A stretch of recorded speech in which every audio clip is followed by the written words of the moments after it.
ठीक है, शुरू कर रहे हैं। कल अशोक के पहले तक पूरा पढ़ लिया था हम लोगों ने, आज अशोक के बाद जाएंगे।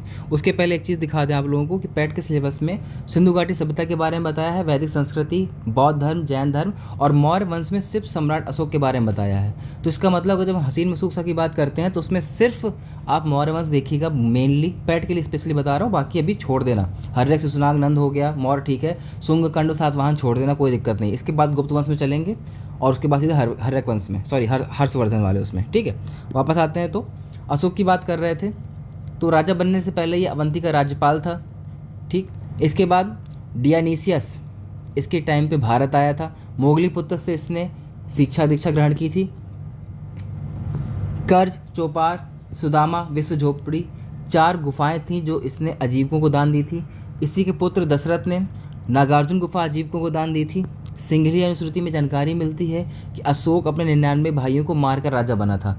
जो इसमें जितने भी क्वेश्चन है ये रट लेना, ये पीसेस वाले भी हैं, बेसिक लेवल पे भी लगातार आते रहे इसलिए यहाँ पर हैं।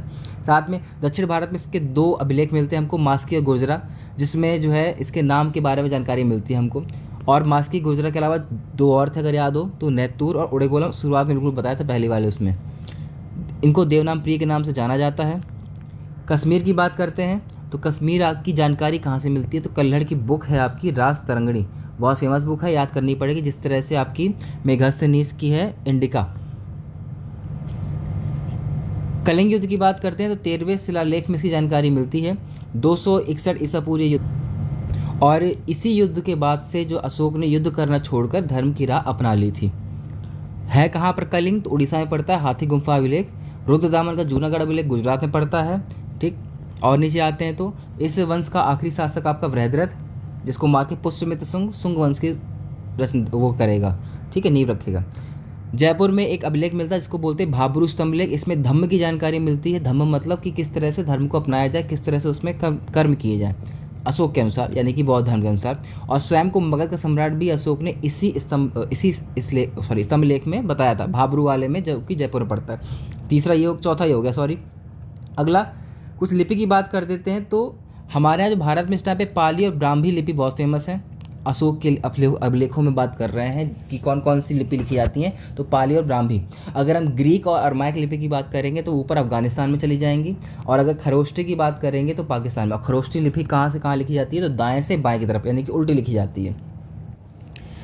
और पाकिस्तान में भी 2 फेमस जगह हैं, मनसेहरा और शहबाजगढ़ी। बड़े एग्जामों में इसके नाम बहुत पूछा करता है। क्यों फेमस है, यहाँ से अशोक के अभिलेख मिले हैं, और ये जो भाषा है तो उस भाषा में उस जगह से मिले हैं। सबसे पहले खोज किसने की थी, तो 1750 में की गई थी पौदेत्री पॉन्थेरा द्वारा। उपगुप्त से बौद्ध धर्म की दीक्षा लेने वाले कौन थे, तो आपके यही अशोक थे। अब अशोक के अभिलेखों की बात करते हैं तो कई तरह के हैं, वृहद शिलालेख, लघु शिलालेख, पृथक स्तंभ, लघु स्तंभ लेख। ठीक है, सबसे पहले खोजा जरूर इन्होंने था, लेकिन पढ़ने वाले कौन थे आपके, तो जेम्स प्रिंसिप 1837 में। भारत के मैप में देखोगे तो कई कई जगह जो रेड ब्लू कलर के आपको दिख रहे हैं मार्क्स, यहाँ पे आपको स्तंभलेख मिले हैं। सबको नहीं याद रखना, लेकिन हाँ कुछ की जानकारी जरूरी है। सबसे पहले हम लोग उन 14 की बात करते हैं जो बार बार एग्जाम में पूछता रहता है, फिर 14 के बाद बाकी देखेंगे। ठीक है, ये 14 वृहद शिलालेख हैं। इसके नंबर याद रखने पड़ेंगे 1 से लेकर 14 तक की, किस वाले शिलालेख में किस बारे में बताया गया है। जिसमें सबसे इंपॉर्टेंट है इसका पहला वाला, कि उसमें क्या कहते हैं, जंतुओं के वध के बारे में बताया गया कि उनका वध नहीं करना चाहिए। ठीक है, बलि नहीं देनी चाहिए, इसके बारे में पहले वाले में बताया गया है। और भी जानकारी से मिल जाती है, जैसे कि उनके जो शाही खाना घर था उसमें एक मोर और हिरन को मारा जाता था, बाद में उसको भी बंद कर दिया गया था। मगर सीधे पूछा करता है कि एनिमल वध को बंद करने की सलाह इसमें कौन से अभिलेख में दी गई है, तो प्रथम वाले में दी गई है। दूसरे वाले में बात करें अभिलेख में, तो उसमें पड़ोसी राज्यों के बारे में जानकारी मिलती है। चेर चोर पांड, अगर ऊपर मैप याद हो हल्का सा वो वाला, तो उसमें सबसे नीचे चेर चोर पांड था तमिलनाडु साइड में। इसमें से यही पूछता है पड़ोसी राज्य चेर चोर पांड के बारे में, दूसरे वाले राज्य में। तीसरे वाले में बोला गया है कि हर 5 वर्ष में साम्राज्य के हर हिस्से में जाकर धर्म को फैलाया जाएगा। धर्म को वो लोग धम्म के नाम से बोलते थे, कि धम्म को फैलाया जाएगा। तीसरे वाले में बोला गया था कि हर 5 वर्ष में साम्राज्य के हर हिस्से में जाकर धर्म को फैलाया जाएगा। चौथा इतना पूछता नहीं है, 5वां पूछता है क्या, कि धर्म महामात्रों के गठन का तरीका। भाई तीसरे में बताया गया था कि 5 वर्ष में पूरे साम्राज्य में जाएंगे, लेकिन जाएगा कौन, तो उसकी जानकारी 5वें वाले में दी गई थी कि धर्म महामात्रों का गठन किया जाएगा, जो कि आपका पूरे देश भर में धर्म को फैलाएंगे। इसके बाद आता है 6वां, छोड़ो 7वें की बात करते हैं तो धार्मिक सहिष्णुता की बात की गई थी। 8वां नहीं करना, 8वां देखना है, पहली धम्म यात्रा बोध गया देखने गए थे, तो पहली धम्म यात्रा की जब बात करते हैं तो 8वें नंबर में, 9वां नहीं, 10वां नहीं, 11वां, हाँ, धम्म की नीति की व्याख्या की गई है 11वें नंबर में कि धम्म क्या है, उसके बारे में सब कुछ 11वें अभिलेख में बताया गया है। 12वें नंबर को नहीं याद रखना, 13वें नंबर को याद कर रखना है, वो भी इंपॉर्टेंट है आपका। कलिंग विजय किस में है, तो 13वें में। शॉर्ट में देखें तो पहला हो गया, दूसरा हो गया, तीसरा, 5वां, 8वां, 10वां, 11वां, 12वां और 13वां, ये आपको याद रखना ही है। मेन अभिलेख यही है। इसके बाद और देख लेते हैं कुछ क्वेश्चन अगर बन रहे हैं तो। ये हो गया पशु बलि, आपके पशु चिकित्सक, महामात्र, धम्मा, धार्मिक सहिष्णुता, कलिंग युद्ध, ठीक है। रुम्मानदेही अभिलेख, ये आपको पता ही है। इसके बाद सांची का सारनाथ अभिलेख, ठीक है। और 2 नाम बता रहे हैं, इनको थोड़ा याद रखना, एक बार पूछ लिया था। मैप कहाँ गया हमारा, ये रहे। बिहार में पढ़ते हैं लौरिया नंदनगढ़ और लौरिया अराराज, बिहार में पढ़ते हैं। साथ में एक रामपुरवा भी है आपका, स्तंभ लेख कहलाते हैं। इनके ऊपर जो आपको डायग्राम दिख रहे हैं इस तरह से बने हुए हैं। सीधे नाम पूछा जा चुका है एग्जाम में कि लौरिया नंदनगढ़ कहाँ पर है, लौरिया अराराज कहाँ पर है।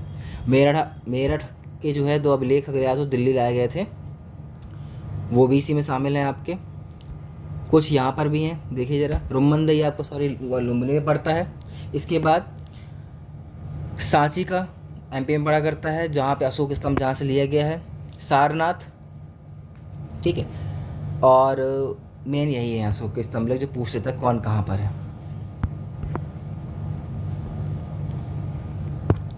सीधे चलते हैं मौर्यकालीन शासन व्यवस्था में। अशोक के कुछ क्वेश्चन रैंडमली बनते हैं और कुछ आपके यहाँ से बन जाते हैं, ठीक।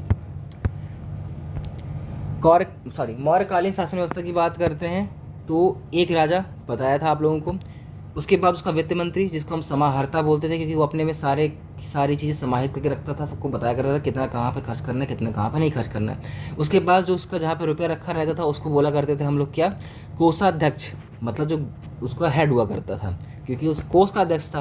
और कोष में क्या होते हैं, रुपये रखे होते हैं। रुपये को क्या बोलते हैं हम लोग, पहले टाइम पे चमनियाँ ठंडी चलती थी तो वहीं से याद कर लेते हैं सन्नी, जैसे चमन्नी होती है वैसे सन्नी, तो सन्नी धाता होता है कोषाध्यक्ष। उसके बाद नीचे आते हैं तो आपकी सीताध्यक्ष यानी कि कृषि भूमि। अगर याद हो तो वैदिक काल में भी क्या कहते हैं, जो हल से जोत कर जो नालियाँ बनाई जाती थी उनको सीता भूमि कहते थे, ठीक है। इसके बाद आठविक क्या होता था, तो जंगल का जो हेड हुआ करता था, मतलब कोई ऐसा मंत्री जो कि जंगलों के ऊपर पूरा उसका नियंत्रण रहता था, वो पूरे रूल बनाया करता था कि क्या रहेगा, कितना काटना है, कितना नहीं, ये सब वो आठविक करता था। इसके बाद खानों की बात करते हैं तो अकराता जो कि हेड होता था वहाँ का, कैसे याद करना था, घर में आता था, उसके कपड़ों में बहुत सारे कंकड़ पत्थर लगे रहा करते थे, खाने में गिर जाएंगे तो उसको अकराएगा खाने में, वहाँ से याद किया था हम लोगों ने अकराता, ठीक है। इसके बाद नवाध्यक्ष समझ में आता है कि वो नौसेना का होगा। पौतवाध्यक्ष मापतौल का था। दंडपाल पुलिस अध्यक्ष, और साथ में ये पूछा जा चुका है रज्जुक क्या था, तो वह न्यायालय का जो हेड हुआ करता था उसको रज्जुक कहते थे। मेन यही है जो आपको याद रखने हैं और इसी में आपकी शासन व्यवस्था लगभग ख़त्म हो जाती है। 2-3 चीज़ें और हैं, ये आपको दिल्ली म्यूज़ियम में देखने को मिल जाएगा। इसमें आप इसकी आंख देख सकते हो आराम से। ये क्या कर रहा है, तो सिक्कों की जांच परख कर रहा है। तो सिक्कों की जांच परख करने वाले को हम लोग बोलते थे रूपदर्शक, और जो इस पूरी टकसाल का हेड हुआ करता था उसको बोलते थे हम लोग लक्षणाध्यक्ष। जो सिक्कों की जांच परख करेगा वो होगा रूपदर्शक, लेकिन जो पूरे उस टकसाल का हेड होगा उसको लक्षणाध्यक्ष बोलते थे। और दुर्ग का हेड दुर्गपाल कहलाता था। उपधा परीक्षण क्या होता था, तो मंत्रियों की जांच परख करने वाला परीक्षण उपधा परीक्षण। अगर याद हो जो मौर्यकाल वाली वीडियो बताई थी उसमें किस तरह से उनका परीक्षण लिया जाता था मंत्रियों का, ठीक है, तो उसको उपधा परीक्षण कहा गया। गुप्तचर को गूढ़ पुरुष के नाम से जाना जाता था। दंडपाल के नीचे जो काम करते थे वो रक्षण यानी कि पुलिस जिसे कहते थे, जैसे कि एसआई के नीचे कांस्टेबल होते हैं ऐसे दंडपाल के नीचे रक्षण हुआ करते थे। सीता भूमि सरकारी भूमि होती थी। बलि क्या है, धार्मिक कर। हिरण्य नगद कर। प्रणय आपातकालीन कर। उद्भाग सिंचाई कर। विष्ट क्या है, बेगार कर या मेहनताना। याद कौन सी करनी है, सीता भूमि, बलि और हिरण्य जरूरी है। अगर याद हो तो उत्तर वैदिक काल में निष्क बताया था आभूषणों के लिए। और क्या क्या है, टकसाल का हेड कौन था, लक्षणाध्यक्ष। वहाँ पे सिक्के बनते थे स्वर्ण, पर्ण, कांसापर्ण यानी कि चांदी के, स्वर्ण तो पता ही गोल्ड हो जाता था। माशक हो गया आपका तांबा का, और काकड़ी हो गया, ये मिक्सअप हुआ करता था, जहाँ तक मुझे याद है कांसे का हुआ करता था ये, ठीक है। इसके बाद देखते हैं तो इसमें चित्र किसके बन रहते थे, तो पहाड़ हो गया, पर्वत हो गया, मोर हो गया, चंद्रमा। क्वेश्चन कैसे आता है कि मौर्य वंश के सिक्कों में किसके चित्र मिलते हैं, तो हमको मिल जाते हैं पर्वत, मोर या फिर चंद्रमा के चिन्ह इसमें मिल जाया करते थे। और नीचे आते हैं तो ये सवाल भी पूछा जा चुका है, एसएससी में आया था कि ताम्रलिप्ति भारत के किस तरफ पड़ता है, तो उसमें था कि पूरब साइड में कि पश्चिम साइड में, तो किस तट रेखा में पड़ता है, मतलब इस तरह से क्वेश्चन आ चुका है। या तीनों करने हैं आपको, भृगुकक्ष, सोपार और ताम्रलिप्ति। आपको इस समझ में आता है ताम्रलिप्ति ही क्यों पूछा गया होगा, क्योंकि इस तरफ दो है उस तरफ एक है, तो उसने पूछ लिया उस तरफ वाला। ताम्रलिप्ति क्या है ये तीनों, ये बंदरगाह है। और चलते हैं तो कालसी कहाँ पड़ता है, उत्तराखंड में, ये भी अशोक का अभिलेख है, एक बहुत फेमस रहा है। सुदर्शन झील, बार बार इसके क्वेश्चन आते हैं, गुजरात में है। बनाया किसने था, पुष्यगुप्त, जो कि मंत्री था इन्हीं का, ठीक है। और ये है कहाँ पे, तो जूनागढ़। और जूनागढ़ वाला अभिलेख पहला संस्कृत अभिलेख भी है। ये सुदर्शन झील को याद रखना, ये बार बार आता रहेगा, किसने बनाया किसने नहीं। व्यापारिक श्रेणी का प्रधान सार्थवाह कहलाता था, इतना नहीं याद रखना इसको। गोरखपुर में सोहगौरा ताम्रपत्र और महास्थाना बोगार बांग्लादेश में, ज़रूरी नहीं है ज़्यादा। मेगास्थनीज के अनुसार 7 ये पूछा जाता है। अभी हमने ऊपर जो है जैसे कि पढ़ा था ना कि ऋग्वैदिक काल में सबसे छोटी इकाई होती थी परिवार, फिर उसके बाद ग्राम, देश, इस तरह से। तो सेम ऐसे मेगास्थनीज ने जो मौर्य काल को बांटा वो 7 भागों में बांटा था। तो सीधे नंबर पूछता है कि मेगास्थनीज के अनुसार मौर्यकालीन शासन व्यवस्था कितने पार्ट में डिवाइडेड थी, तो 7 में डिवाइडेड थी। उसके बाद भूमि 2 तरह की थी, कृष्ट और अकृष्ट। कृष्ट मतलब जुती हुई, अकृष्ट मतलब बिना जुती हुई। अदेव मात्रक, बिना वर्षा के बेहतरीन भूमि उपज देने वाली, बिना वर्षा के जो भूमि बहुत ज़्यादा उपज देती थी उसको क्या कहते थे, अदेव मात्रक। इसके बाद ये रहा हमारा शासन व्यवस्था जो नॉर्मल चलता है, उसमें सबसे छोटा ग्राम, उसके बाद स्थानीय, फिर आपके आहार, विश्व या जिला, इसके बाद मंडल और प्रदेश, और कई प्रदेशों को मिला के फिर आपका प्रांत बन जाया करता था, जो कि केंद्र के अंतर्गत चलता था।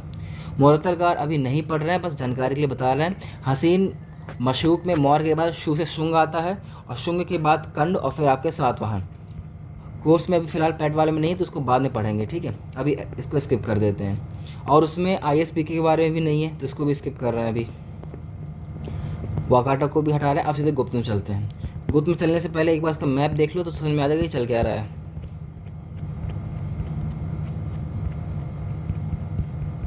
जब पैट का एग्ज़ाम हो जाएगा तो इनके बारे में भी डाल देंगे, ठीक है। अभी हम लोग कहाँ पे थे, तो मौर्य वाले में। मौर्य के बाद आएगा आपका शुंग और कंड। छोटे छोटे राजा, ज़्यादा कुछ करेंगे नहीं, चले जाएंगे। नीचे सातवाहन वंश चलता रहेगा, फिर वाकाटक वंश आ जाएगा, ठीक है। इसके बाद गुप्त पढ़ रहे हैं, तो गुप्त के टाइम पे हम लोग को हल्का सा वाकाटक पढ़ना ही पड़ेगा। गुप्त समझ में आ रहा है आप लोग कहाँ पर है, ठीक। उसके बारे में देख रहे हैं। उसमें भी स्पेशली अगर हम सिलेबस में देखें तो सिर्फ 2 की बात की गई है, समुद्रगुप्त और चंद्रगुप्त की, ठीक है। लेकिन फिर भी हम लोग कोशिश करेंगे सारों को एक बार देख लें।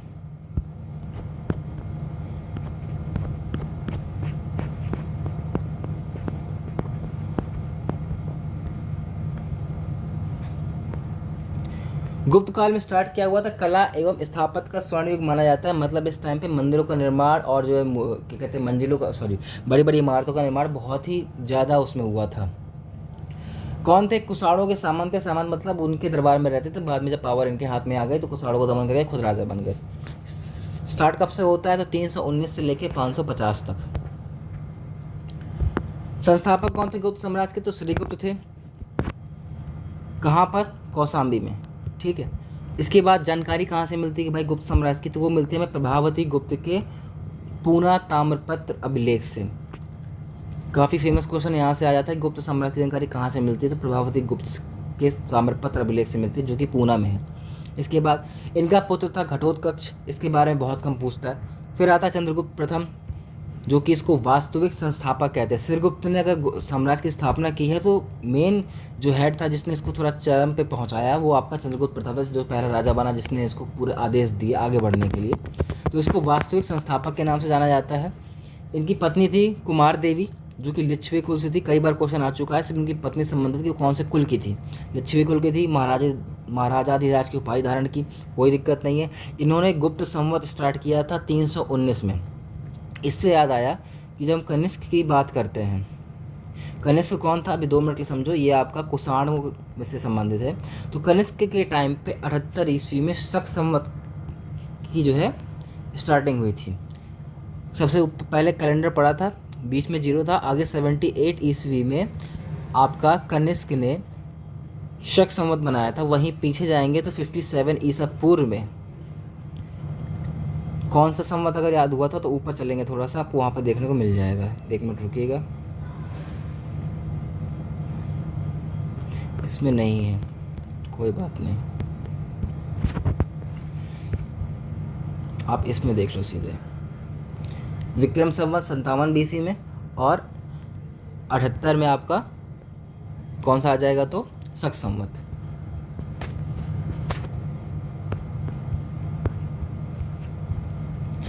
वापस से बात करेंगे तो चंद्रगुप्त प्रथम ने राजधानी किसको बनाई थी, पाटलिपुत्र को। समुद्रगुप्त की बात करते हैं जो चंद्रगुप्त प्रथम के बाद आए थे। इनके बहुत सारे नाम है, लक्ष्मी दुहात्री, कविराज, परम भागवत, जो पहले गुप्त शासक थे जिन्होंने उपाधि धारण की थी परम भागवत की। फेमस क्वेश्चन यहाँ से आता है कि हूणों का आक्रमण किसके टाइम पे हुआ था, तो समुद्रगुप्त के टाइम पे हुआ था। चंद्रगुप्त प्रथम की बात करेंगे तो उसमें गुप्त संवत का क्वेश्चन बार बार पूछता रहता है, वास्तविक संस्थापक पूछता है और इनकी पत्नी के बारे में पूछता रहता है। राजधानी बहुत कम पूछता है, सिर्फ संस्थापक पूछता है तो श्रीगुप्त की बात करते हैं हम लोग। ठीक, समुद्रगुप्त की बात करेंगे तो हूणों से इन्होंने आक्रमण लिया था जिसमें इनकी विजय हुई थी। हरिश्चंद्र इनके दरबार में एक कवि थे जिन्होंने प्रयाग प्रशस्ति स्तंभलेख में इनके बारे में जानकारी दी थी। ठीक है, इन्होंने, ये क्वेश्चन बहुत डीप है, राजस्थान वाले किसी एग्जाम में आया था कि आर्यावर्त के 9 शासकों को पराजित किया था और दक्षिणावर्त के 12, यानी कि अगर हम भारत की बात करें तो ऊपर साइड के 9 और नीचे साइड के 12 शासकों को इन्होंने पराजित किया था। वीणा वादक, ठीक है, इनके सिक्के में किसको, समुद्रगुप्त को वीणा बजाते हुए दर्शाया गया है। बस क्वेश्चन यहीं से आता है कि किस गुप्त शासक को वीणा बजाते हुए उसके सिक्कों में दर्शाया गया है, तो आपके समुद्रगुप्त हो जाएंगे। अश्वमेध यज्ञ कराया था इन्होंने, पराक्रमांक की उपाधि धारण की थी। और ये रहा आपका वो स्तंभलेख प्रयाग प्रशस्ति वाला, जो कि प्रयाग प्रशस्ति अशोक स्तंभलेख हरिश्चंद्र द्वारा बनाया गया था। और इसमें बाद में बीरबल ने भी आदेश खुदवाए थे जहांगीर के, और क्वीन विक्टोरिया ने भी इसमें अपने आदेश खुदवाए हैं। इसको भारत का नेपोलियन कहते हैं, ये भी एक फेमस क्वेश्चन है आपका जो बार बार याद करना पड़ता है हम लोगों को। इसके बाद आते हैं हमारे चंद्रगुप्त द्वितीय, जो इस वंश के सबसे शक्तिशाली शासक होते हैं। जिस तरह से समुद्रगुप्त ने हूणों को हराया था, उसी तरह चंद्रगुप्त द्वितीय ने आपके शकों को हराया था। उपाधि शकों को हराने के बाद इन्होंने ली सकारी, क्योंकि शक प्लस अरि आपके शत्रु हो जाते हैं, इसीलिए इन्होंने सकारी की उपाधि धारण की। साथ में परम भागवत विक्रमादित्य की उपाधि भी इन्होंने धारण की थी, इसी इसको चंद्रगुप्त विक्रमादित्य द्वितीय भी बोलते हैं। इन्होंने व्याघ्र के सिक्के चलाए थे। ठीक, विद्या के केंद्र इनके टाइम पे 2 थे, पाटलिपुत्र और उज्जैन, 2 इनके विद्या के केंद्र थे। इनके दरबार में 9 रत्न रहा करते थे, अब उनके बारे में जानकारी लेंगे आगे। मैप में उज्जैन है, हटाओ इसको यहाँ से। ठीक है, इनके टाइम पे एक फाहयान चीनी यात्री आया था। किसके टाइम की बात कर रहे हैं, तो अभी चंद्रगुप्त द्वितीय की बात कर रहे हैं, फाहयान चीनी यात्री। इसके पहले मेगास्थनीस, डाइमेकस, डियानिसिस आ चुके हैं, अब फाहयान आया है। बस यही क्रम बार बार पूछता रहता है, फिर वो पूछ रहता है आपसे कि क्रम से लगाइए इन लोगों को। शकों की विजय पर चंद्रगुप्त द्वितीय ने चांदी के सिक्कों को चलाया था। इसके बाद आते हैं कुमारगुप्त। कुमारगुप्त के 2 ही क्वेश्चन फेमस हैं कि मयूर शैली की मुद्रा किसने चालू की, कुमारगुप्त ने। साथ में नालंदा विश्वविद्यालय, जो कि बहुत फेमस विश्वविद्यालय है, किसने स्थापना की, तो कुमारगुप्त ने स्थापना की थी। स्कंदगुप्त की बात करते हैं तो हूणों का आक्रमण इनके टाइम पे भी हुआ था, इन्होंने उनको फिर से हराया, लेकिन सवाल बार बार पूछता है समुद्रगुप्त वाला ही। सुदर्शन झील का पुनरुद्धार कराया, ये वही झील है गुजरात वाली, और इन्होंने अपनी राजधानी अयोध्या को बनाया था। इसके बाद आते हैं भानुगुप्त। भानुगुप्त के टाइम पे आयरन अभिलेख की जानकारी मिलती है, जिसमें सती प्रथा की जानकारी हम लोग को मिलती है। सवाल आता है किस तरह से कि सती प्रथा की जानकारी हमें कहाँ से मिलती है, तो आयरन अभिलेख से। पूछता बहुत कम है, लेकिन अगर ये पूछ ले किस राज्य के टाइम पे, तो भानुगुप्त के टाइम पे मोस्टली। एक बार पूछा गया था कि लास्ट इसका अंतिम राजा कौन है गुप्त वंश का, तो भानुगुप्त आया था, और उसके बाद जो है अगर ऑप्शन में आए तो विष्णुगुप्त वास्तविक अंतिम शासक है। पढ़ा पूरा गुप्त वंश दिया है, लेकिन पूछने के लिए अगर हम पैट के हिसाब से देखें तो उसमें से 2 ही बोला गया है, समुद्रगुप्त और चंद्रगुप्त द्वितीय। तो इनको ज़रूर देख लीजिएगा एक बार। अब बात करते हैं चंद्रगुप्त द्वितीय के 9 रत्नों के बारे में। तो ये रहे वो 9 रत्न। ठीक, सबसे पहले यहाँ से उठाओ, ये रहे आपके वराह का अवतार। अगर ये याद रहे तो पहले उनके वराह ही हैं। वराह कौन है, तो एक खगोल विज्ञान। इसके बाद दूसरे जो इनके 9 रत्न हैं वो हैं आपके शंकु, हाथ में देखो शंख धारण किए, तो वहाँ से हो गया शंकु, ये है वास्तुकार। ठीक, तीसरे हैं आपके धन्वंतरी, और धन्वंतरी क्या लेके निकले थे, जब उसका मंथन किया गया समुद्र का तो अमृत लेके निकले थे, तो वहाँ से अमर हो गए, तो धन्वंतरी हो गए, और फिर दूसरे हो गए अमर। 4 हो गए हम लोगों के, यानी कौन कौन से, वराह, शंकु, धन्वंतरी और अमर, अमर सिंह जिसे बोल देते हैं। इसके बाद यहाँ देखो ऊपर, तो घटकर्पण घड़े से बन गया, और साथ में ऊपर बैठे बैताल, तो बैताल भट्ट, 6 हो गए। नीचे आते हैं तो यहाँ पर हुआ कालिदास और छपड़क, 2 ये रहे, टोटल कितने हो गए। लास्ट ये बचा वर रुचि। ट्रिक क्या है, जिसने पढ़ा उसको पता है, जिसको नहीं पता फ़ोन करके पूछ लेना, बता देंगे। गुप्तकालीन प्रशासन की बात करते हैं तो सबसे पहले आता है ग्राम, जिसका हेड होता है ग्रामिक, फिर आते हैं विषय, जिसको जनपद बोलते हैं, फिर भुक्ति यानी कि प्रांत, और लास्ट में फिर आपका देश, जिसको बोलते हैं सम्राट। टैक्स कितना था, तो अभी भी 1/6 ही चल रहा है, उत्तर वैदिक काल से 1/6 चल रहा है, जहाँ पर उसने याद हो तो खूब सारे ढेर लगा दिए थे अपने अनाज के। उद्रंग उपरिकर बहुत कम पूछता है, विदक उदक बहुत ज़्यादा पूछता है, किस तरह का ये है, क्या है ये, सिंचाई कर है, ठीक है। और उदक और विदक क्या है, तो वो एक सिंचाई भूमि हो जाती है। भोग की बात करेंगे तो राजा को भेंट दिया जाता था, नहीं पूछता। कर अदायगी हिरानानुमेय के रूप में बहुत कम पूछता है। चाट भाट कौन होते थे, तो पुलिस ऑफिसर हुआ करते इस टाइम पे, साधारण पुलिस कर्मचारी से बोलते हैं, ठीक है, ये जरूर पूछता है। गोल्ड के सिक्के को दिनार और चांदी के रूपक, दिनार और रूपक क्या थे इस टाइम पे, सोने और चांदी के सिक्के क्रमशः थे, ये वाला क्वेश्चन आपको याद रखना पड़ेगा, जरूरी है। इसके बाद हातक क्या है, तो ये भी गोल्ड का सिक्का हुआ करता था। कला एवं स्थापत्य का स्वर्ण युग है, ये क्वेश्चन बार बार पूछता है। कनिष्क के टाइम पे मूर्तियाँ बहुत बनी थी, 3 तरह की मूर्तियाँ थी, अगर याद हो, गांधार शैली, मथुरा शैली, अमरावती शैली। गांधार शैली सबसे ऊपर पड़ा करती थी, उसमें काले तरह की मूर्तियाँ हुआ करती थी ज़्यादातर, और मथुरा शैली में सभी धर्मों की हुआ करती थी। गांधार शैली में सिर्फ बौद्ध की, अमरावती में बौद्ध की होती थी, लेकिन पूरी स्टोरी एक बार में बताया करता था। सेम वहीं जब मंदिरों की बात करते हैं तो 3 मंदिर हुआ करते हैं आपके, सबसे ऊपर नागर, फिर वेसर, और सबसे दक्षिण में होता द्रविड़ शैली के। नागर शैली के मंदिर ओपन हुआ करते थे, आमलक होता था, गर्भगृह हुआ करता था, उसमें शिखर होता था, मंडप हुआ करते थे, ठीक है, वही से है।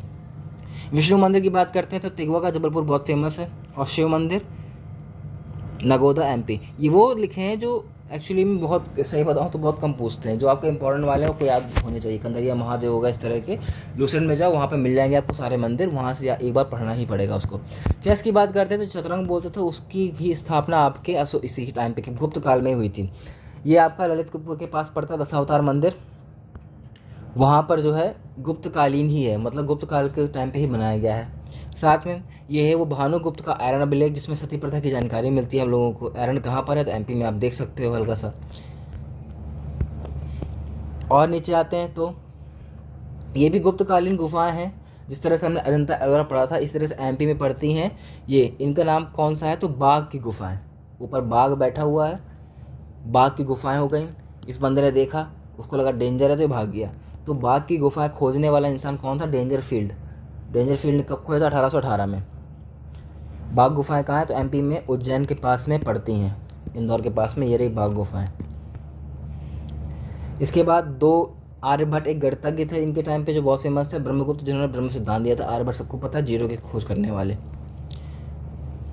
यहाँ पर कुछ बुक हैं जो सारी ही याद करनी है, जिसके नीचे रेड लाइन है उनको याद करना ही करना है। कालिदास की कौन कौन सी, मेघदूतम, कुमार संभवम, रघुवंश महाकाव्य, मालविकाग्निमित्रम, अभिज्ञान शकुंतलम, विशाखदत्त की मुद्रा राक्षस, देवी चंद्रगुप्तम दोनों, गांडी की 10 कुमार चरितम, भास की स्वप्नदास गुप्ता, भारवी की कीरार्जुनियम, आपके विष्णु शर्मा की पंचतंत्र, और शूद्रक की मत्स्यघटनकम।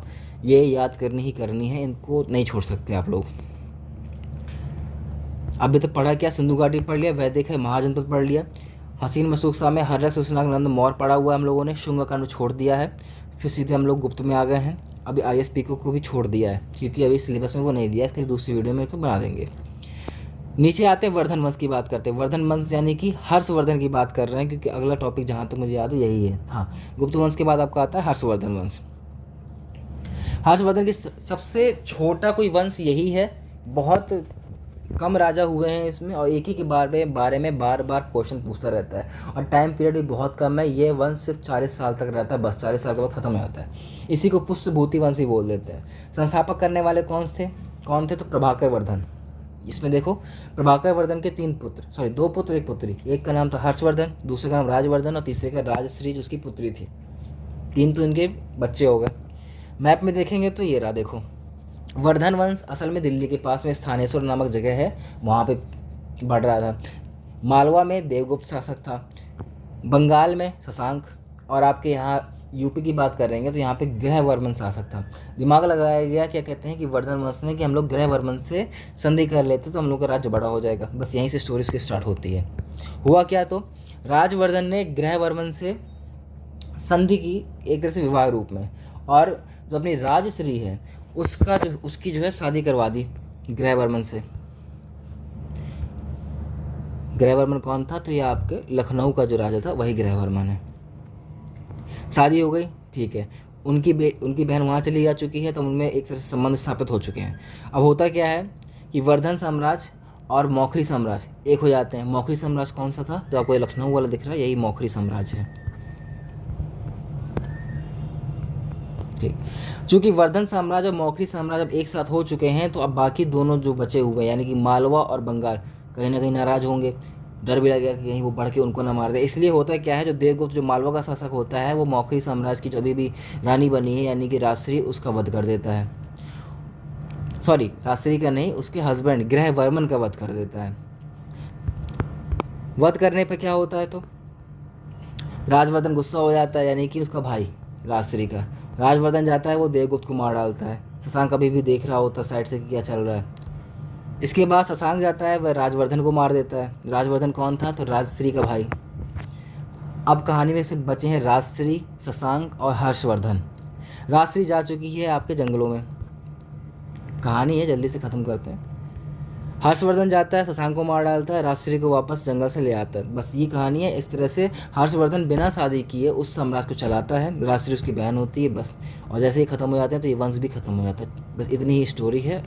कुछ क्वेश्चन यहाँ से जो बन जाते हैं। हर्षवर्धन ने बंगाल और गुजरात जीतने के बाद उसका साम्राज्य को इस तरह से फैला था। जो येलो वाला पार्ट दिख रहा है, आप देखोगे तो नर्मदा नदी के नीचे नहीं आ पाता है, क्योंकि नीचे जो है पुलकेशिन द्वितीय चालुक्य वंश का राजा बैठता है। जब हर्षवर्धन नीचे आता है लड़ने के लिए, तो पुलकेशिन उसको हरा के वापस भेज देता है। इसीलिए हर्षवर्धन का साम्राज्य नर्मदा नदी तक ही सीमित रहता है। ये सवाल भी आ चुका है। अब क्वेश्चन देखो, हर्षवर्धन ने जीता किस किस को, कन्नौज को, वल्लभी को, सिंध, नेपाल, कश्मीर, उड़ीसा, और हारा इकलौता किससे, तो पुलकेशिन द्वितीय से हारा। अब पुलकेशिन द्वितीय से हारा तो पुलकेशिन ने उसकी वाहवाही में एक अभिलेख बनाया जिसको बोलते हैं ऐहोल अभिलेख। और ऐहोल अभिलेख में उसने बताया कि देखो, मैंने जो है उत्तर भारत के हर्षवर्धन राजा को हरा दिया है। ऐहोल अभिलेख कहाँ पड़ता है, तो जूम करके देखेंगे हम लोग यहाँ पर। तो ये रहा आपका महाराष्ट्र, कर्नाटक, उसके बीच में ये मालप्रभा घाटप्रभा नदियाँ बहती हैं, उसी के बिल्कुल साइड में आपको ऐहोल अभिलेख मिल जाएगा, जो कि कुछ इस तरह से दिखाई देता है। ठीक, नीचे चलेंगे तो इसके टाइम पे आते हैं बाणभट्ट। अभी ऊपर समुद्रगुप्त के टाइम पे वो आए हैं, कौन, एक चीनी यात्री आए थे, फायान, अगर याद हो। ठीक है, इसीलिए हर्षचरित जिस बाणभट्ट ने लिखी थी, ठीक है, और जो ह्वेनसांग थे उसके टाइम पे आए थे। दोनों चीज़ें क्वेश्चन है, बार बार पूछता रहता है। और हाँ, ह्वेनसांग की जो बुक है सीयू की, वो भी बहुत फेमस है। आए कब थे, 629 में।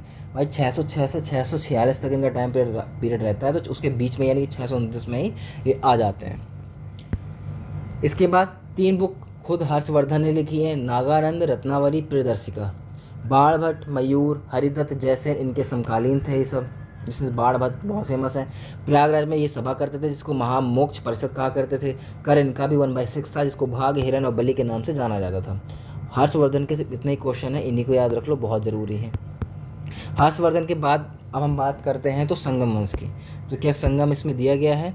संगम वंश अभी इसमें नहीं दिया गया है। अब इसमें दिया गया है सीधे राजपूत काल और सल्तनत काल। तो हम राजपूतों की बात कर लेते हैं, अभी संगम बाद में देखेंगे।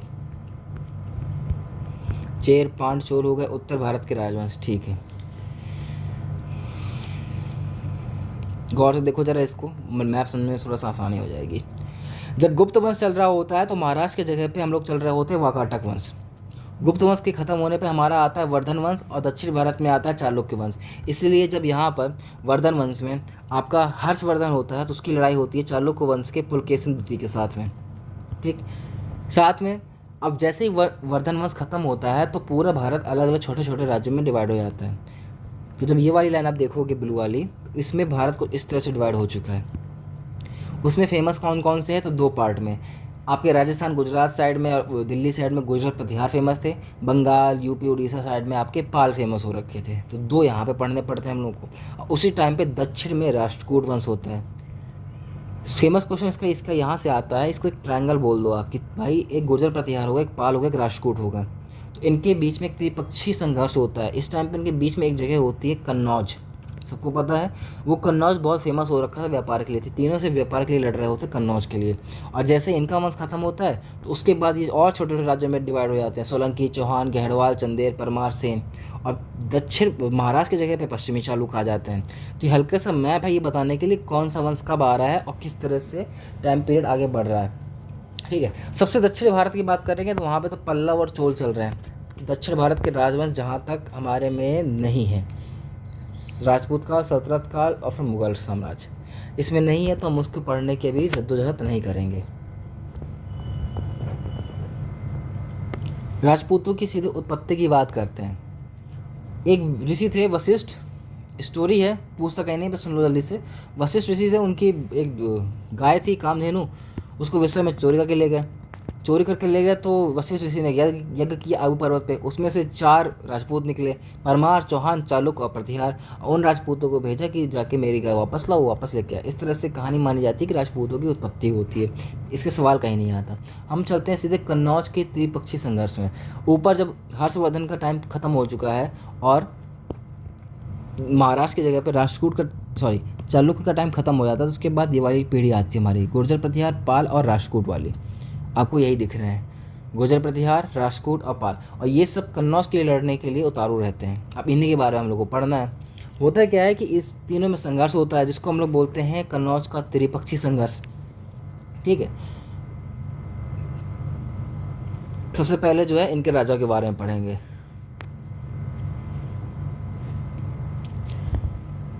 गुर्जर प्रतिहार की बात करते हैं तो कहाँ पर, गुजरात और दक्षिण पश्चिमी राजस्थान में। लक्ष्मण के वंशज कहलाते हैं, नहीं पूछता है। ऐहोल अभिलेख में जानकारी मिलती है, पूछता है, सर्वप्रथम जानकारी। ठीक है ना। इसके बाद संस्थापक कौन है, नागभट्ट प्रथम, हाँ पूछेगा। अगर याद हो तो ये वाली इमेज याद रखनी थी हम लोगों को, बताया था। सबसे पहले नागभट्ट, दूसरे नंबर पे क्लॉकवाइज चलेंगे, सॉरी एंटी क्लॉकवाइज। फिर आपके ये रहे वत्सराज, वत्सराज के बाद मिहिर भोज, फोटो अगर याद हो तो, और मिहिर भोज के बाद चौथे वाले राजपाल, और मिहिर भोज को वराह की उपाधि दी गई थी। चारों का नाम अगर याद हो तो वापस यहाँ पे आते हैं। तो नागभट्ट प्रथम की बात करते हैं, संस्थापक थे। ग्वालियर अभिलेख में जानकारी मिलती है कि मृच्छों के नासक थे। नासक तो नहीं पूछता, मगर संस्थापक जरूर पूछता कि संस्थापक कौन है, नागभट्ट प्रथम। दूसरे आते हैं वत्सराज, वास्तविक संस्थापक कहलाते हैं। सम्राट की उपाधि इनको दी गई थी। त्रिपक्षीय संघर्ष इसी के टाइम पे स्टार्ट हुआ था। धर्मपाल को उन्होंने जरूर हरा दिया था, लेकिन ध्रुव से खुद हार गए थे। नागभट्ट द्वितीय की बात करते हैं, जो इसके बाद आते हैं। तो उज्जैन से उन्होंने कन्नौज राजधानी ट्रांसफर कर दी थी, और परम भट्टारक महाराजाधिराज की परमेश्वर की उपाधि धारण की थी। बहुत कम सवाल यदि पूछता है।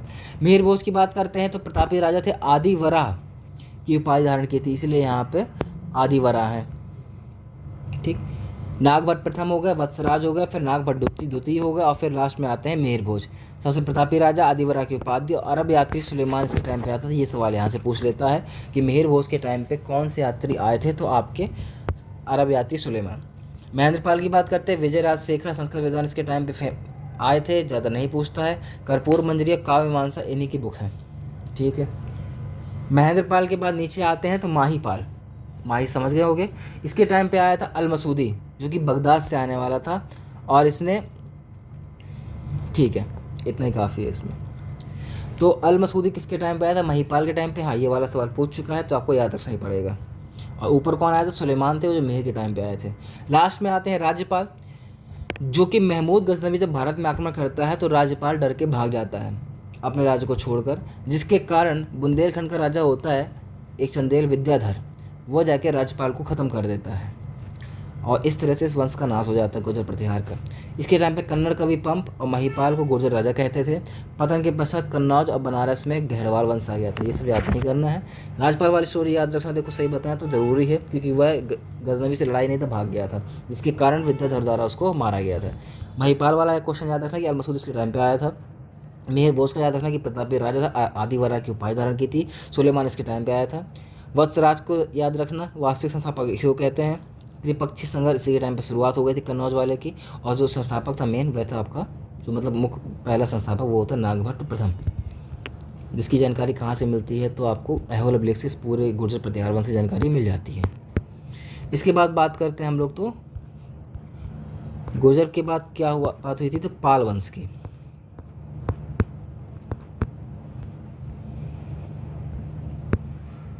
ठीक, याद हो तो जब शशांक की मृत्यु हो गई थी, किसने मारा था? हर्षवर्धन ने मारा था। तो उसकी मृत्यु के बाद में बंगाल के लगभग 100 साल बाद पाल वंश का जन्म होता है।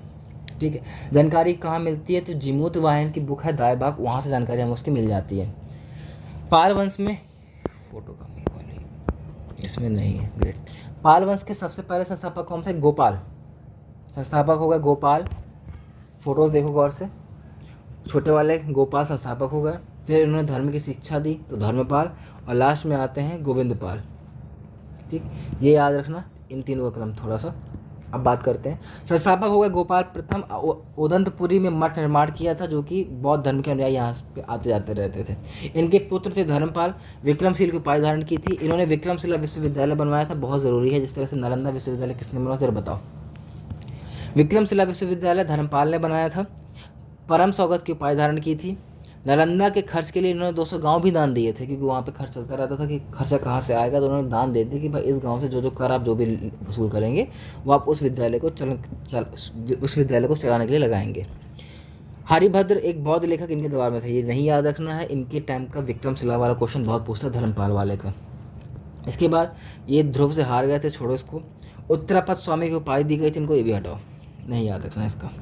इसके बाद आते हैं देवपाल, बौद्ध धर्म के पुनः संस्थापक। मिहिर भी उसको हराया। मुंगेर को कैपिटल नालंदा में बौद्ध विहार बनाने तो 5 गांव दान दिए। ये क्वेश्चन पीसीएस में आया था देवपाल वाला, कि किसने नालंदा में बौद्ध विहार बनाने हेतु 5 गांव दान दिए, और यहाँ पे इन्होंने 200 गांव दान दिए हैं इनके धर्मपाल ने, पिता ने।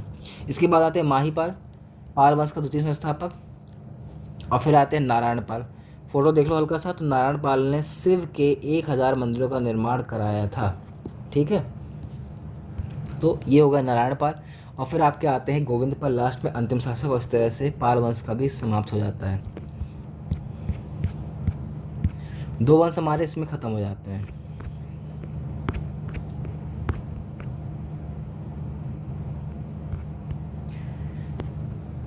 गुर्जर हो गया, पाल हो गया। अब जैसे ही त्रिपक्षी संघर्ष होता है, और एक और बात, जब त्रिपक्षी संघर्ष इन तीनों के बीच में होगा, गुर्जर, प्रतिहार, पाल और राष्ट्रकूट, और कह दे कि कौन जीता, तो हमेशा ये राष्ट्रकूट वंश का शासक होता है ध्रुव, वो जीता करता है। ध्रुव जीतता है, याद रखना। ठीक, अभी गुर्जर, प्रतिहार और पाल टूटने लगेंगे, टूट के बनेंगे जो नए वंश, उनके पढ़ना है हम लोगों ने। तो सोलंकी, चौहान, गहड़वाल, चंदेल, परमार और सेन, इनके बारे में अब हम लोगों को जानकारी लेनी है।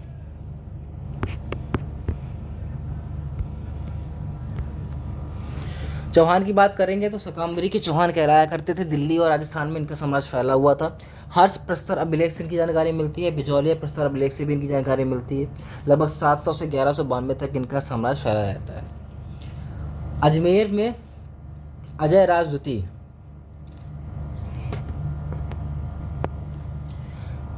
जैसे कि आप ये समझो पाटलिपुत्र को राजधानी बनाने वाले कौन थे, तो आपके उदयन थे।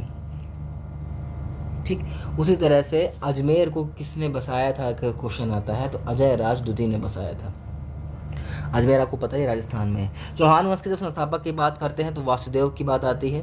वासुदेव के बाद उसके बाद राजा आते हैं विग्रह राज चतुर्थ वीसलदेव। ये बहुत ही प्रतापी राजा थे। इनके टाइम पे 2 चीज़ें हुई थी। पहली चीज़ जो याद रखनी है वो है इनकी बुक हरिकेली। याद कैसे करेंगे? विग्रह राज चतुर्थ वीसलदेव। विग्रह का मतलब होता है एक तरह से तोड़ देना किसी चीज़ को, तो अपने केले लिए उसको तोड़ के रख दिए। तो हरिकेली किसने बुक लिखी है? विग्रह राज चतुर्थ वीसलदेव ने। इसके बाद इनके टाइम पे एक कवि थे सोमदेव, जिनको ललित विग्रह राज नाटक लिखने के लिए माना जाता है। 2.5 दिन का झोपड़ा इसी के टाइम पे बना था। कहते हैं कि पहले जो है 2.5 दिन का झोपड़ा इनके टाइम बना था। जो 2.5 दिन का झोपड़ा है वो पहले एक संस्कृत मंदिर था जो कि इनके टाइम पे बना था, ऐसा मानना है। अजमेर में है। बाकी पूछता जो क्वेश्चन है वो 2.5 दिन के झोपड़े के बारे में पूछता है। भृगु कक्ष कहाँ है, तो आपको पता है गुजरात में पड़ता है। आशा देवी मंदिर, वह भी इनके टाइम पे ही बना था। अभी आपसे एक सवाल पूछता हूँ, ताम्रलिप्ति बंदरगाह भारत के किस तट पे, पश्चिम या पूरब, या फिर अरब सागर साइड है, या बंगाल की खाड़ी की तरफ है? पृथ्वीराज तृतीय की बात करते हैं जो इसके तृतीय शासक हैं। चौहान वंश में वासुदेव आए संस्थापक, विग्रहराज चतुर्थ वीसलदेव इसके प्रतापी शासक। फिर आते हैं पृथ्वीराज तृतीय, वही है पृथ्वीराज चौहान जिसकी आप बात करते रहते हैं, वही पृथ्वीराज तृतीय हैं। राय पिथौरा के नाम से इनको जाना जाता था। इन्होंने आला उदय से लड़ाई भी लड़ी थी। रणथंभौर का किला इन्होंने बसाया था। रणथंभौर किले में जो जैन मंदिर था वो इन्होंने बनवाया था। इन्होंने तराइन का युद्ध भी लड़ा था। अब से तो स्टोरी की बात कर देते हैं। ये आपको मैप दिख रहा होगा हल्का सा, ग्रीन वाला है तो यहाँ से मोहम्मद गौरी इस टाइम से भारत पे आक्रमण करना स्टार्ट कर चुका है। येलो वाले में आपके पृथ्वीराज चौहान है, रेड वाले में आपके जयचंद्र हैं। अभी दूसरे राजा हैं, उनके बारे में भी बात करेंगे। तो जब मोहम्मद गौरी आते हैं, कब आए, 1191 में, तो उसको प्रथम तराइन का युद्ध माना गया। उसमें मोहम्मद गौरी वापस भाग गया, आप देख सकते हो ये वापस भाग गए, और उसमें पृथ्वीराज चौहान की विजय हुई। लेकिन जब दूसरी बार आते हैं तो पृथ्वीराज चौहान को मार डालते हैं, और दूसरे अगले साल ही ये आते हैं 1192 में। तो तराइन का प्रथम युद्ध 1191 में होता है, तराइन का द्वितीय युद्ध 1192 में होता है। ये क्वेश्चन यहाँ से बहुत पूछता है। पहले वाले में पृथ्वीराज चौहान की जीत होती है, लेकिन दूसरे वाले में बेचारा ख़त्म हो जाता है। बाकी वो स्टोरी अलग है कि उन्होंने बांध लिया, फिर सौदेबेदी बाण मारा, वो स्टोरी बहुत सारी चलती रहेगी, लेकिन मेन स्टोरी यही है आपकी। इसके बाद पृथ्वीराज रासो, जिससे इसकी जानकारी मिलती है। लिखने वाले कौन है? चंद्रबरदाई। इनके एक राजकवि थे। ये हिंदी साहित्य का प्रथम महाकाव्य भी माना जाता है, पृथ्वीराज रासो। चौहान वंश में क्वेश्चन क्या क्या बनते हैं, जानकारी कहाँ से मिलती है, कहाँ पर है, संस्थापक कौन है, ये हरिकेली किसने लिखा है, ठीक है। पृथ्वीराज सती के बारे में, जो तराइन का युद्ध है उसके बारे में पूछ लेता है। इसके बाद अब बात करते हैं घेड़वाल वंश की। घेड़वाल वंश कौन है? तो अगर आप इसमें देखोगे तो पृथ्वीराज चौहान के बाद जो रेड कलर का दिख रहा है ना, जयचंद्र, वो घेड़वाल वंश का ही शासक है आपका। तो अब इसी के साथ घेड़वाल वंश देखते हैं। प्रतिहार के पतन के पश्चात बनता है, हटाओ इसको अभी। कन्नौज और बनारस में इनका मेन वो था, राज्य फैला हुआ था। काशी के नरेश कहा जाता था। चंद्रदेव इनके संस्थापक थे घेड़वाल वंश के, ठीक है। चंद्रदेव इनके संस्थापक थे। इसके बाद आते हैं आपके गोविंद चंद्र, और फिर लास्ट में जयचंद्र। तो सीधे गोविंद चंद्र की बात करते हैं। सर्वाधिक प्रतापी राजा थे, मगध को पालों से जीता था, नहीं पूछता है आपसे। विद्या विचार वाचस्पति विद्वान थे इनके, नहीं पूछता है। बुक जरूर याद रखना, ये वाली लक्ष्मीधर किसकी है? मंत्री लक्ष्मीधर। इनकी बुक का नाम क्या है? कृत्य कल्पतरु, ये बुक का नाम याद रखना। पत्नी कुमार देवी, सारनाथ अभिलेख से जानकारी मिला करती है। उसमें लिखा हुआ था कि तुर्की के आक्रमण से बनारस की रक्षा करने वाले हमारे राजा गोविंद चंद्र स्वयं हरि के अवतार हैं। सवाल आया था कि हरि के अवतार कुमार देवी ने किस अभिलेख में कहा है? तो सारनाथ के अभिलेख में। सवाल बहुत ज़्यादा हाई लेवल का है, नहीं पूछने वाला।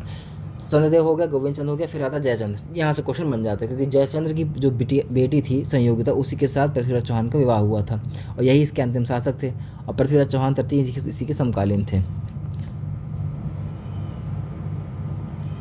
ठीक। इनके बीच में भी युद्ध हुआ था। जब मोहम्मद गौरी ने 1192 में, ऊपर देखेंगे तो हम लोगों ने इसको हरा दिया था ना, पृथ्वीराज चौहान को। 91 में पहले खुद हार गया था, 92 में पृथ्वीराज चौहान को हरा दिया था गौरी ने। तो जब 94 आया था, 94 में जाकर चंदावर के युद्ध में, चंदावर कहाँ पड़ता है? एटा में। एटा कहाँ पड़ता है? तो यहाँ मैप में देख लो, ठीक है, उत्तर प्रदेश में पड़ता है। तो वहाँ पे मोहम्मद गौरी ने जयचंद्र को मारा था। कहते हैं कि वो हाथी के ऊपर बैठा हुआ था, तो उसकी आंखों में तीर लग गया था, तो जयचंद्र मर गया था। ये स्टोरी आती है। खैर, एक बुक है नैसत चरितम, किसकी? ये श्रीहर्ष की है, हर्षवर्धन नहीं, ये श्रीहर्ष दूसरा है। इसके बाद आते हैं चंदेल शासक, यानी कि बुंदेलखंड में। कुछ देर पहले हम लोगों ने पढ़ा था, जो आपका एक राजपाल था। कौन से वंश में? आपके तो प्रतिहार वंश में। प्रतिहार वंश में एक राज्यपाल राजा था, जो कि भाग गया था मोहम्मद गौरी के डर से। तो ये उसी जो जिसने उसको मारा था राजपाल को, फिर विद्याधर ने, हम उस राजा की बात कर रहे हैं, यानी कि उसके वंश की बात करने वाले हैं। तो बुंदेलखंड में रहने वाले चंदेल वंश, इसको बोलते हैं जजाक भुक्ति। बुंदेलखंड का दूसरा नाम है जजाक भुक्ति। प्रतिहारों के सामंत थे, नहीं याद रखना। देवगिरी लिपि का प्रयोग किया करते थे हम लोग चंदेली कहलाते, क्योंकि बुंदेलखंड के खजुराहो हम लोगों की राजधानी थी। नन्नुक इसका संस्थापक था। यहाँ से सवाल स्टार्ट हो जाते हैं कि चंदेलों का संस्थापक कौन है? नन्नुक। जयसिंह इसके बाद आ जाता है, जिसने जेजाक भुक्ति नाम पड़ा था इसी के नाम पे, चंदेलों का, बुंदेलखंड का। इसके बाद आते हैं फिर हर्ष, जिन्होंने परम भट्टारक की उपाधि धारण की। खजुराहो लेख में जानकारी मिलती है, सवाल नहीं पूछता, सिर्फ संस्थापक की बहुत पूछता है आपसे। इसके बाद आते हैं यशोवर्मन। खजुराहो का विष्णु मंदिर किसने बनवाया था? आज तक ये तो नहीं पूछा किसने बनवाया था, मगर ये जरूर पूछा है कि विष्णु मंदिर कहाँ पर है। यहाँ पर तो खजुराहो में पड़ता है। कौन सी शैली में बनेगा? तो ये जार से नागर शैली में बना होगा। धंगदेव की बात करते हैं तो कलिंजर विजय की थी, बादा में पड़ता है कालिंजर, हमीरपुर के पास में। ये ग्वालियर विजय भी इन्होंने की थी, और इन्होंने अपनी राजधानी ट्रांसफ़र की थी खजुराहो से कालिंजर। जिननाथ, विश्वनाथ, वैद्यनाथ मंदिर भी इसी के टाइम पे, यानी कि धंगदेव के टाइम पे बने थे। राजधानी ट्रांसफ़र करने वाले भी धंगदेव ही हैं। इसके बाद आते हैं आपके विद्याधर, सबसे प्रतापी राजा थे। इनको नंद और विद भी कहा जाता था। कंदरिया महादेव का मंदिर खजुराहो में, ये भी जरूर याद रख लेना। प्रतिहार शासक राज्यपाल का वध, ठीक है, विद्याधर को याद क्यों करना है? जब भारत में गजनवी का आक्रमण हुआ तो राज्यपाल नामक शासक भाग गया डर के, उसी को जो है इस विद्याधर ने मार डाला था कि तुम भागे क्योंकि तुमने तो मेरे को कायरता दिखाई है, इसीलिए विद्याधर का नाम फेमस आ जाता है कि प्रतिहार शासक राज्यपाल का वध कर दिया था इन्होंने। कन्हैया महादेव का मंदिर इनके टाइम पे बना था। कीर्तिवर्मन की बात करते हैं तो कीरत सागर झील जो महोबा में पाई जाती, महोबा में है, वह कीर्तिवर्मन ने बनवाई थी, याद रखना ही पड़ेगा। प्रबोध चंद्रोदय बुक किसकी है? तो कृष्ण मिश्र की। ये तीसरी बुक है जो आपको याद रखनी है। अभी उस थोड़ी पहले हरिकेली आई थी, जैसे कि किसकी थी? विग्रह चतुर विचलदेव की। एक आपकी और आई थी, बुक का नाम क्या था? तो कृत्य कल्पतरु, वो की लक्ष्मीधर की थी। चंदेलों की बात कर रहे हैं, संस्थापक हो गए नन्नुक। उसके बाद धंगदेव याद कर लेना, राजधानी प्रवर्तन की थी। फिर विद्याधर याद कर लेना, प्रतापी राजा कन्हैया महादेव। और विद्याधर ने किसका वध किया? राज्यपाल का। इसके बाद आते हैं कीर्तिवर्मन, तो कीरत सागर झील का निर्माण किया। इसके बाद लास्ट में आते हैं परमार्दिदेव वर्मन। अब इसके बारे में पढ़ लेते हैं। परमार्दिदेव वर्मन, जिसको परमल भी बोला करते थे, हुआ क्या था? इनकी सेना में दो थे, आल्हा और उदल। 1182 की बात चल रही है, यानी कि अभी हमारे पृथ्वीराज चौहान जिंदा है, ठीक है, वो 92 मरे थे, यानी 10 साल पहले की बात है ये। तो इनकी किसकी? परमार्दिदेव वर्मन की सेना में दो लोग थे, आल्हा और उदल। इनकी लड़ाई होती है पृथ्वीराज चौहान, जिसमें पृथ्वीराज चौहान जीत जाते हैं, आल्हा उदल हार जाते हैं। इसके बाद जो परमार्दिदेव होते हैं खुद, वह जाते हैं, तो वो जब वो लड़ने जाते हैं 1203 में, तो उस टाइम तक पृथ्वीराज चौहान तो खत्म हो चुका होता है। उस टाइम पे तक कुतुबुद्दीन ऐबक आ चुका होता है भारत में, जो गुलाम वंश का होता है। तो उसकी लड़ाई उससे होती है, वो भी हार जाते हैं। तो इस तरह से चंदेल वंश का यहाँ पे समापन हो जाता है। इनके मंत्री भी दोनों हार जाते हैं, राजा खुद भी हार जाते हैं। सवाल फिलहाल ये तो नहीं पूछा गया आज तक, पर हाँ ये जरूर पूछ सकता है कुतुबुद्दीन ऐबक वाला कि परमार्दिदेव का जब इनसे कब लड़ाई हुई है, फिर बुंदेलखंड का अंतिम शासक कौन था, इस तरह से पूछ सकता है। आला खंड की बात करते हैं तो जगनिक ने लिखी है, ठीक है, और कालिंजर पर ऐबक का अधिकार हो गया, ये सब अभी नहीं याद रखना। एक बार फिर से देखो हम लोग क्या क्या पढ़ चुके हैं। तो गुर्जर प्रतिहार पढ़ लिया है, पाल पढ़ लिया, उसके बाद हम लोगों ने चौहान पढ़ लिया, गहरवाल पढ़ लिया, चंदेल। अब बच्चे कौन कौन से? सोलंकी, परमार और सेन। गहरवाल, चंदेल, परमार हो गए। अब बचे सोलंकी। सोलंकी यानी कि पहुंच गए हम लोग गुजरात में, ठीक। गुजरात की बात करते हैं तो अहिलवाड़ का चालुक भी कहते हैं लोगों को।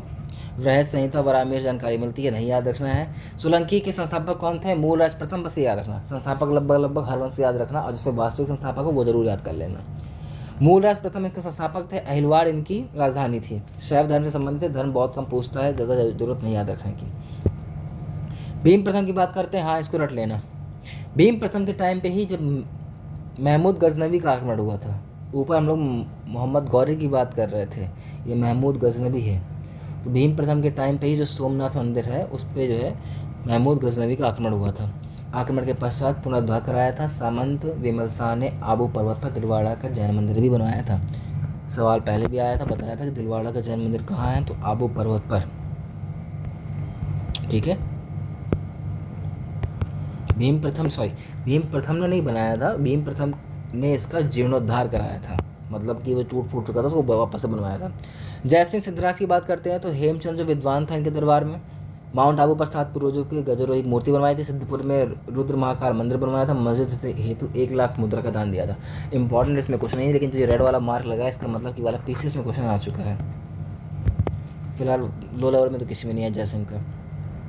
और बात करते हैं कुमारपाल की। इसके टाइम पे एक बुक है कुमारपाल चरित, लिखने वाले कौन है? जयसिंह सूरी, जिसमें कुमारपाल का बखान किया गया है। परम आरहत की उपाधि धारण की नहीं पूछने वाला, अजय पाल हटा दो। मूलराज द्वितीय की बात करते हैं तो हाँ 1178 में मोहम्मद गौरी को माउंट आबू पर प्रयास किया था, इसको रट लेना। रीज़न क्या है इसका रटने का हम बताते हैं। जब मोहम्मद गौरी पहली बार आया था तो 1178 में इसी राज्य से मात खाया था। 75 में आया था लेकिन 78 में से मात खा चुका था। कहाँ पे? माउंट आबू में। तो इसका नाम याद रखना जरूरी होता है। फिर भीम द्वितीय की बात करते हैं। ये अंतिम राजा था किस वंश का? तो सोलंकी वंश का। 1187 में ऐबक द्वारा परास्त किया गया था। सामंत लवड़ प्रसाद थे और बघेल वंश के संस्थापक की थी, नहीं याद रखना। मोढेरा का सूर्य मंदिर, ये वाला रटना है आप लोगों को कि मोढेरा का सूर्य मंदिर सोलंकी राजाओं द्वारा निर्मित किया गया था। कहाँ पर है? तो गुजरात में है। क्वेश्चन इस सोलंकी वंश से बहुत कम बनते हैं। भीम प्रथम का बन सकता है कि आबू पर्वत पर दिलवाड़ा का जैन मंदिर, विमल शाह ने और पुनरुद्धार कराया था सोमनाथ मंदिर का। मूलराज प्रथम इसके संस्थापक थे और मूलराज द्वितीय को मोहम्मद गौरी को हराया था। और भीम द्वितीय जिसको ऐबक ने हराया था। और मोढेरा का सूर्य मंदिर भी इसी के टाइम पे बना था। ये क्वेश्चन कुछ है सोलंकी वंश से बन जाते हैं। बाकी आप मैप में देख ही सकते हो कौन सी चीज़ कहाँ पर है, वो आपको देखने को मिल जाएगी। नीचे आते हैं फिर, अब आते हैं चेदी राजवंश और सिसोदिया राजवंश। छोटे छोटे दो हैं, बहुत कम सवाल बनते हैं, आज सही बताएं तो ना ही याद रखो ज़्यादा बेहतर है। हल्का सा देख लो बस, उड़ीसा जगह मिलेंगे आप। कलचुरी की चेदी की राजवंश, राजशेखर कबीर इसी के टाइम पे थे। राजधानी इनकी त्रिपुरी थी। कोकल संस्थापक थे। गांगेयदेव विक्रमादित्य की उपाधि धारण की थी। कर्णदेव कलिंग विजय और त्रिकलिंगाधिपति की उपाधि धारण की थी। सिसोदिया वंश की बात करते हैं तो सूर्यवंशी कहा जाता है इनको। मेवाड़ राजस्थान में है, राजधानी इनकी चित्तौड़ है। हाँ, इससे एक ही क्वेश्चन बनता है कि विजय स्तंभ चित्तौड़ में किसने बनाया था? सिसोदिया वंश के राणा कुंभा ने। ये वाला क्वेश्चन याद करें किसान। खतौली का युद्ध हुआ कब था? ये बात की बात है जब अकबर पढ़ेंगे हम लोग, अकबर नहीं सॉरी बाबर के टाइम की। बाबर भी नहीं, उसके पहले भी एक वंश आता है लोधी वंश, तो लोधी वंश से बात कर रहे होंगे सर, इब्राहिम लोधी की। तब हम लोग ये वाला युद्ध फिर से पढ़ेंगे। खतौली के 1518 में जब होता है तब जो है राणा सांगा इस राजवंश के ख़त्म कर दिए जाते हैं इब्राहिम लोधी के द्वारा। इसके बाद राजपूत काल में सीमावर्ती राज्यों का उदय। इसको छोड़ 2 मिनट लिए क्योंकि इसके बारे में बहुत कम पूछता है। होता है क्या है कि जैसे कि बीच में आपके यहाँ पे राजपूत चल रहे होते हैं, उसी टाइम पे अगल बगल सीमावर्ती राज्य भी उभर रहे होते हैं, ये उसी की जानकारी है। कश्मीर के राजवंश हो गया। कश्मीर में तो एक ही चीज़ बार बार क्वेश्चन पूछता रहता है, कश्मीर की जानकारी कहाँ से मिलती है? तो कल्हड़ की राजतरंगिणी से। फिर कारकोट वंश आता है, उत्पल वंश आता है, लोहार वंश आता है और फिर कामरूप का वर्मन वंश। इसमें ज़्यादा कुछ ज़रूरी है नहीं है, बस एक बार बस देख लेना, सवाल यहाँ से बहुत कम बनते हैं। पाल वंश हम लोगों ने देख ही लिया है अभी। अब बस एक लास्ट रह गया, इसको भी देख लो, सेन वंश। नदिया इनकी राजधानी थी लखनौती, ठीक है। हिंदी में अभिलेख लिखा करते थे। स्थापना राढ़ में हुई थी, ठीक है। स्थापना करने वाले कौन थे? राढ़, ठीक है। सामंत सेन इसके संस्थापक थे। विजय सेन शैव धर्म के अनुयायी थे। प्रद्युम्नेश्वर मंदिर बनवाया था। 2 बुक ये पक्का पीसेस में आ चुकी है। दान सागर अद्भुत सागर किसने लिखी है? बल्लाल सेन ने लिखी है। बल्लाल सेन कौन की फिर बात करते हैं, जो तीसरे नंबर का राजा था। गौड़ेश्वर, इसने निशंकर की उपाधि धारण की थी। लक्ष्मण सेन की बात करते हैं जो चौथे राजा थे इसमें।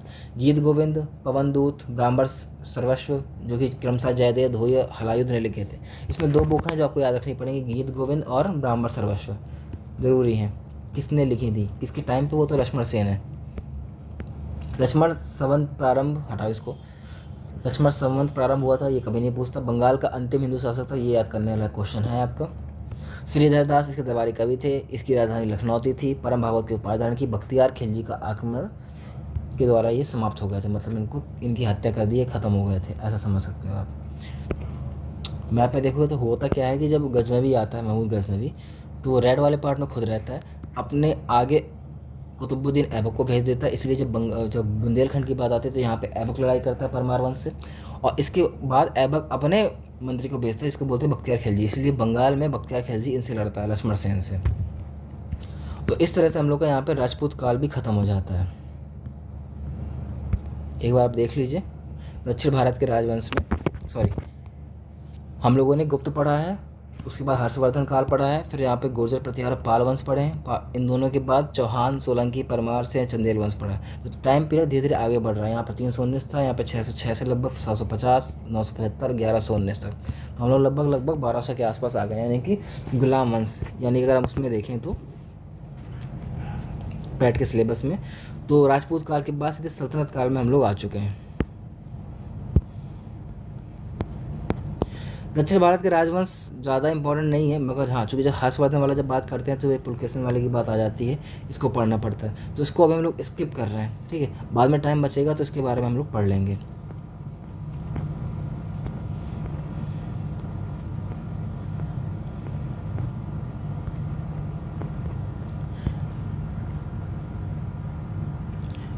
अभी इसमें इतना ही रखते हैं। नेक्स्ट वीडियो में हम लोग सीधे जो है एक चीज़ ख़त्म करेंगे, वो है हमारा सल्तनत काल, ठीक है। यानी कि गुलाम, खिलजी, तुगलक, सैयद, लोधी वंश, इन सारों को हम लोग नेक्स्ट वीडियो में ख़त्म कर देंगे। एक बार देख लीजिए जरा। इसको मध्यकालीन भारत बोलते हैं, और उनके आने से पहले दिल्ली सल्तनत जिसे हम बोलते हैं, सल्तनत काल, कुछ विदेशी आक्रमण हो रहे हैं, अभी पढ़ भी चुके हैं हल्का सा, मोहम्मद गौरी हो गया और महमूद गजनवी, और इनके बाद बस दिल्ली सल्तनत स्टार्ट हो जाएगी, फिर मुगल है। दक्षिण भारत में विजयनगर बहमनी पढ़ लेंगे हल्का सा, और मैसूर और मराठा। इससे मध्य भारत भी आपका ख़त्म हो जाएगा। विदेशी आक्रमण आपके स्टार्ट हो जाएंगे। अरबों का आक्रमण कल पढ़ना है, तुर्कों के आक्रमण पढ़ लेंगे, साथ में गौरी वंश, ठीक है, और फिर दिल्ली सल्तनत, गुलाम, खिलजी, तुगलक, सैयद लोदी, ये सारे वंश को हम लोग कल ख़त्म करेंगे। ठीक, आज के लिए इतना ही।